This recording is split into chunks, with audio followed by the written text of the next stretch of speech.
Assalamualaikum warahmatullahi wabarakatuh.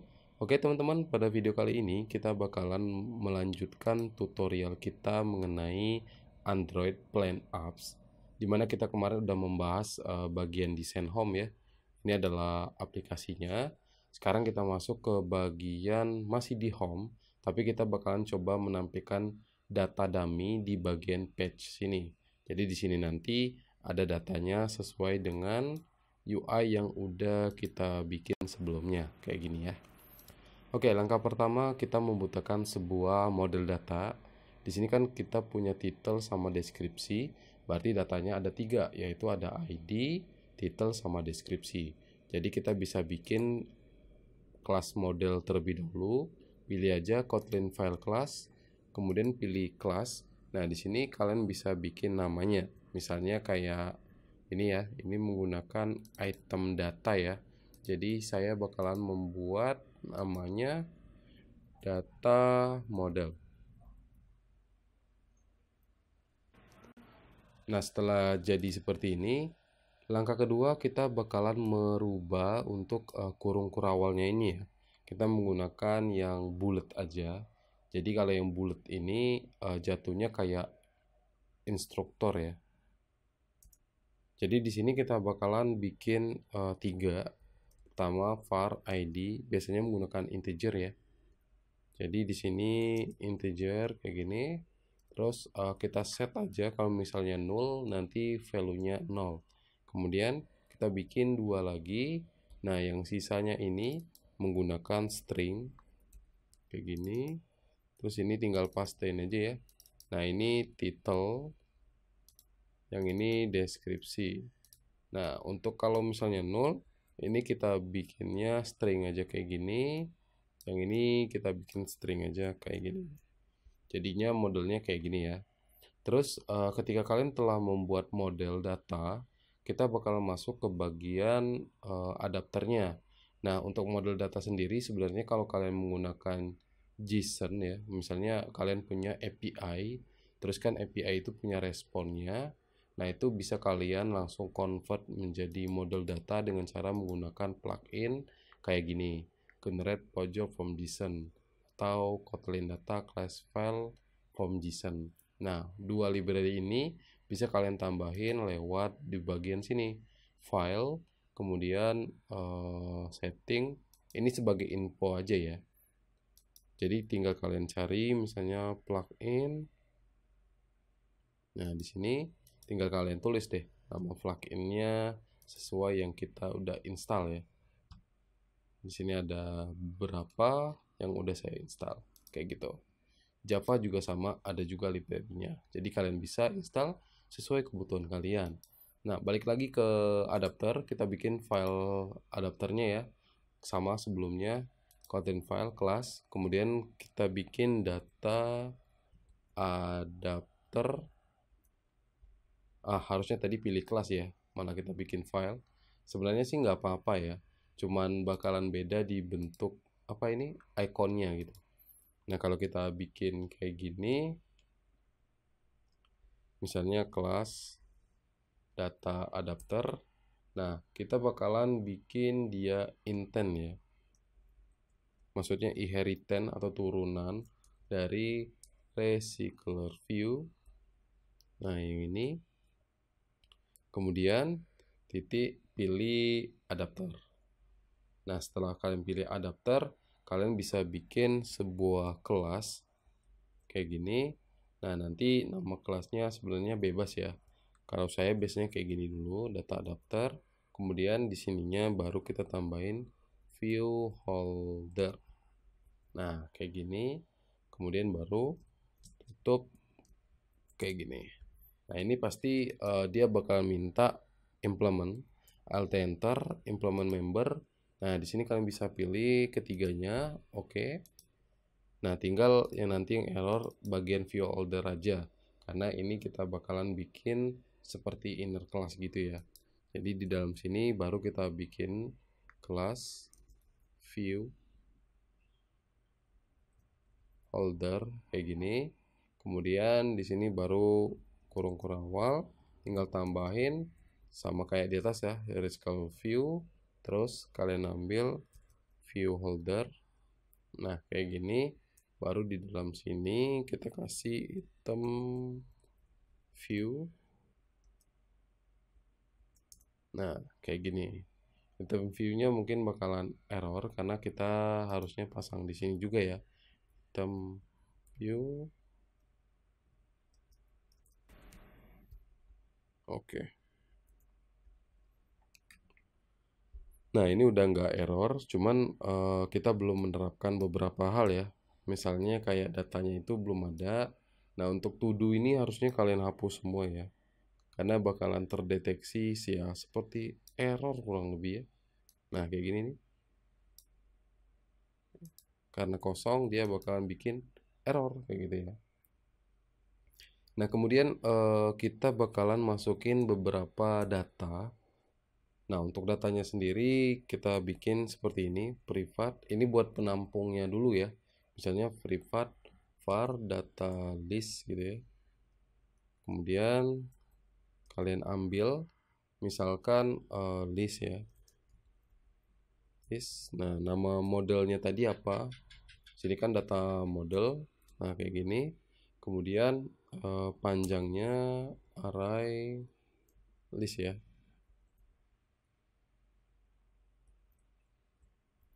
Nah, kayak gini. Kemudian kita bikin set kontennya. Jadi nanti pemanggilan datanya lewat sini. Misalnya kayak gini ya. Fun set data lah ya. Kemudian nama variabelnya misalnya data. Kemudian tipe dari datanya. Misalnya kayak di atas list data model. Nah, kayak gini. Jadi di sini kita tinggal tambahin gini data list data. Nah, jadi kita nanti bakalan set datanya lewat sini. Kemudian nanti data list ini bakalan diperbarui sesuai dengan parameter yang kita kirim. Kayak gitu. Kemudian di bagian onCreate view holder, kita tinggal bikin returnnya ya. Misalnya kayak gini. Kita bikin dulu variable view. Kemudian kita panggil dengan menggunakan layout inflator. Kemudian kalian lanjut pakai form. Nah, di sini kita membutuhkan konteks. Sebenarnya bisa diambil dari parent ini ya, parent get context gitu ya. Nah, kayak gini konteks. Oke. Nah, baru kalian panggil layoutnya. R layout yang kita udah bikin ya, item data. Kemudian di sini baru kalian set parentnya. Kemudian attachnya kita bikin false saja. Nah, kayak gini. Kemudian tinggal ditambahin return sama dengan view.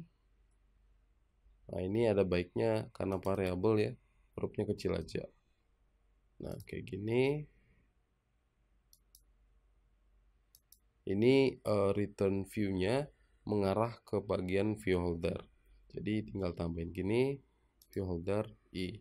Nah, selanjutnya adalah di bagian get item count, ini kita masukkan sesuai panjang datanya, return content, maksud saya data list, kemudian ambil size-nya ya, size. Kemudian di bagian on bin view holder baru kita tambahin holder. Nah, di sini bin, kemudian baru data ya. Terus menggunakan positionnya. Nah, di bagian view holder ini belum ada binnya. Jadi kita bikin fun bin, kemudian dalam kurung baru data slash data ya. Data model. Nah, kayak gini. Nah, baru di dalam sini kalian set value yang ada. Misalnya kayak item view, kemudian ID-nya ya. Kita lihat dulu. Di data, oke, learn. Ini ada title sama deskripsi. Berarti kita ambil ya. Title. Nah, alt enter aja. kemudian baru data titik title. Nah ini ketinggalan teksnya ya, teks. Yang ini deskripsi, terus baru teks. Ini deskripsi. Nah ini udah jadi ya untuk bagian data adapternya. Sekarang tinggal masuk ke bagian man activity dan gimana cara memanggilnya aja. Untuk memanggilnya, pertama kita harus set datanya dulu, misalnya kayak var data list gitu ya. Kemudian tadi menggunakan array list ya, array list. Terus tipe datanya apa? Data model ya, data model. Kemudian baru kita add. Nah di sini add menggunakan nama variabel dari data model. Tadi ada 3 ya kita bikin ya. Jadi misalnya 1, terus misalnya belajar Java minggu ini baru masuk bagian variabel. Nah kayak gitu. Ini tipe datanya bisa kalian banyakin biar listnya banyak gitu ya. Nah kemudian baru kalian panggil rv data, terus apply. Nah kayak gini. Nah di dalam sini baru kita set misalnya kayak layout manajernya, layout manajernya kita pakai yang orientasinya vertikal aja ya, berarti linear layout, terus manager vertikal, aduh salah, vertikal kayak gini. Kemudian adapternya ya, adapter kita panggilnya si adapter yang tadi data adapter ya, berarti ini kita bikinnya di atas ini ya, var adapternya apa, data adapter. Nah kayak gini. Kemudian data adapter, oke kayak gini. Kemudian kita set ini ya sebagai adapternya. Kemudian tinggal kalian panggil aja di bagian sini data adapter set data. Nah ini data list tadi yang udah kita bikin di atas ini. Baru kemudian data adapternya kalian refresh menggunakan notify dataset change. Jadi dia bakalan nge-refresh datanya. Nah ini masih ada yang salah ya. Oke dia butuhnya integer, dia butuhnya RESTful view layout manager. Oke ini mungkin sebaiknya kayak gini ya. Kita bikin var dulu. Kemudian ini misalnya linear layout manager. Kemudian kita ambil linear layout manager, ini konteks ya, seperti this. Nah kayak gini. Kemudian ini bisa kalian cek, dia mintanya konteks ya, konteks. Nah nggak error. Kemudian linear layout manajernya tinggal set orientasinya aja. Nah orientasinya bisa kalian ambil dari sini, ini di cut aja, ini kalian pindahin ke sini. Nah nggak error lagi. Sekarang kita coba jalanin.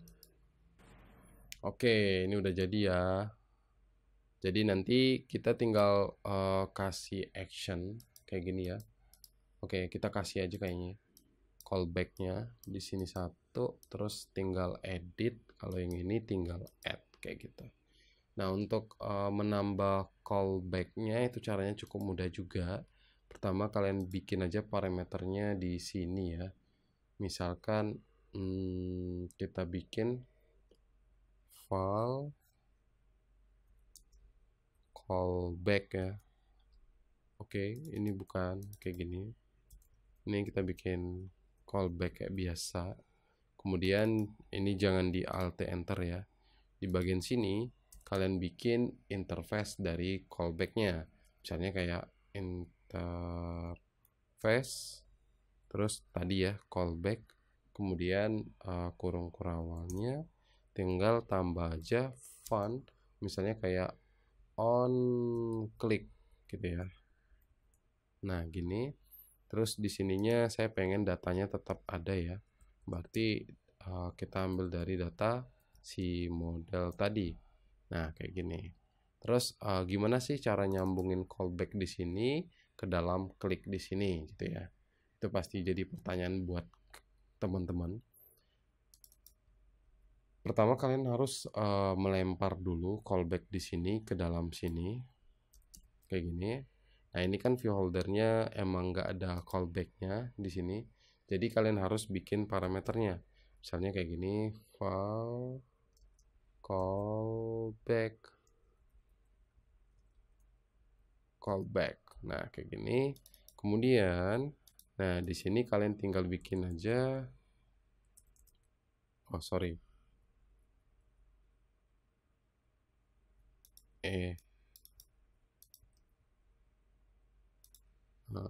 Di sini ya. Tinggal bikin aja item view, misalnya kayak set on click ya, karena kan yang diklik kan itemnya tuh. Nah, di sini baru kalian tambahin callback on click, jadi yang dikirim data sini ya. Nah, kayak gini. Terus tinggal bagian di sini aja, ini tinggal ditambahin this, kemudian di sini tinggal kalian tambahin inheritance-nya atau implementnya gitu ya. Tinggal dibikin sesuai nama adapternya, data adapter, kemudian tambah callback titik ya, callback. Nah, kayak gini. Terus tinggal implement aja. Nah, klik. Jadi nanti actionnya ada di sini. Misalnya kalian bikin toast, make this ya, this misalnya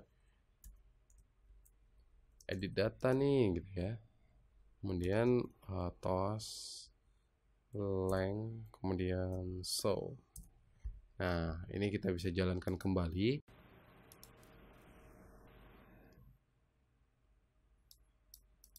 Nih, kalau diklik ya, edit data nih gitu. Nih. Jadi nanti kalau misalnya kita tekan ini, dia bakal lari ke edit. Kalau tekan ini, dia bakal lari ke add. Nah, untuk bagian ini kita bakalan bahas di video selanjutnya. Jika teman-teman punya pertanyaan terkait materi ini, kalian bisa langsung tanya di kolom komentar. See you guys, sampai jumpa di tutorial berikutnya.